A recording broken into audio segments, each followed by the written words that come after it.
They thought I would follow them upstairs. They thought I would beg, as I always did, for space at their table, a bed in their circle, scraps of their affection. But I sat in the hotel lobby, alone, silent, watching the elevator doors close. They didn't know the rooms were mine. Every reservation, every swipe of a card, paid under my name, arranged with precision.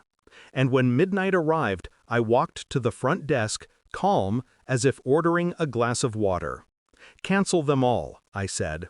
The clerk blinked. "All of them?" "Yes, every room." The printer hummed, paper rolled, keys were disabled one by one. Floors above me, they slept unaware, until the world beneath them collapsed. It wasn't always this way.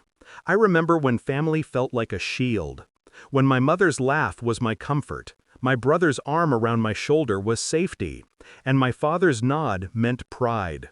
But somewhere along the years, love became hierarchy. My needs, my voice, my presence, always last. They traded me for convenience, for control, for silence. The last time I sat at our family table, I spoke, and no one listened. They talked over me, plans, jokes, gossip swirling, while I faded. My sister's wedding, my father's birthday, even my mother's hospital stay, I was there, but invisible. I learned to stop expecting warmth. I learned to stop expecting anything. Still, I stayed, because family is supposed to mean something. Until the night they left me behind in the hotel lobby. That was their mistake. The signs had been there long before. My brother planning trips without me. My mother whispering, "Don't tell her, she'll just ruin it." My father rolling his eyes when I walked into the room.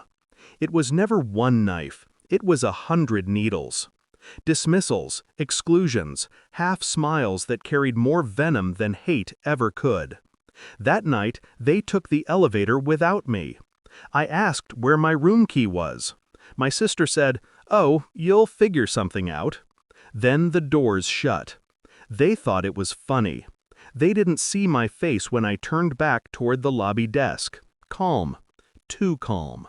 Because the moment they dismissed me, I knew exactly what I would do.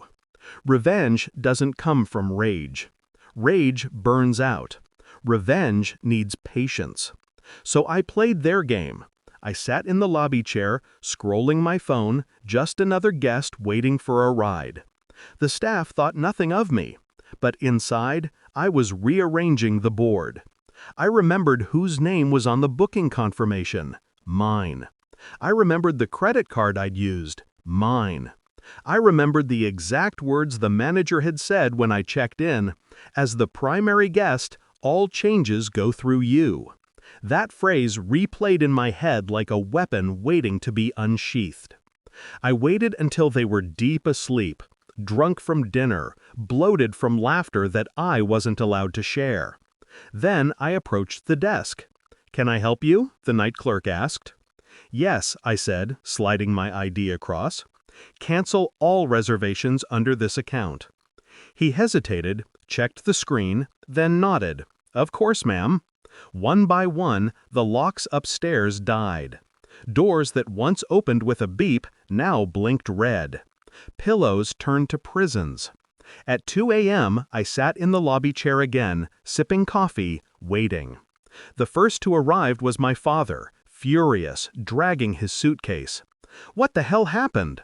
"The system shows no reservation, sir," the clerk said. Then my brother, still half asleep, yelling at the manager. Then my sister, crying about her makeup bag, her dresses, her shoes.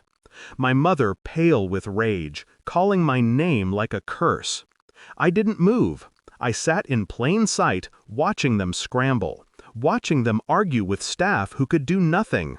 Not one of them looked my way, until they did. My father's eyes found me first, narrow, cold. "You?" he said, his voice low. "Yes," I answered. My sister's jaw dropped. My mother's hand trembled on her suitcase handle. You did this?" my brother stammered. I leaned back in the chair, calm, almost bored. I didn't do anything. I just undid what was never yours. Silence. The staff offered them options. Pay again, at triple the rate, because the night was late and the hotel was nearly full. Or leave. No exceptions. Their voices rose, cracked, pleaded. But rules are rules. And all the while, I sat there, watching. For once, I was not invisible. They left before dawn, humiliated, dragging their bags into the night. No chauffeur, no warm beds, no comfort. Just cold air and the weight of their own arrogance. I stayed behind, in a room I kept under my name. I slept in silence, wrapped in sheets that smelled of victory. I did not gloat, I did not shout, I did not beg them to see me, because I no longer needed them to. Family is supposed to be blood, but sometimes blood is poison, and the only cure is withdrawal. So I cut them off, not with anger, but with clarity. They had abandoned me long before the lobby. Tonight, I simply returned the favor. And as I closed my eyes, I whispered one final truth to myself. They'll never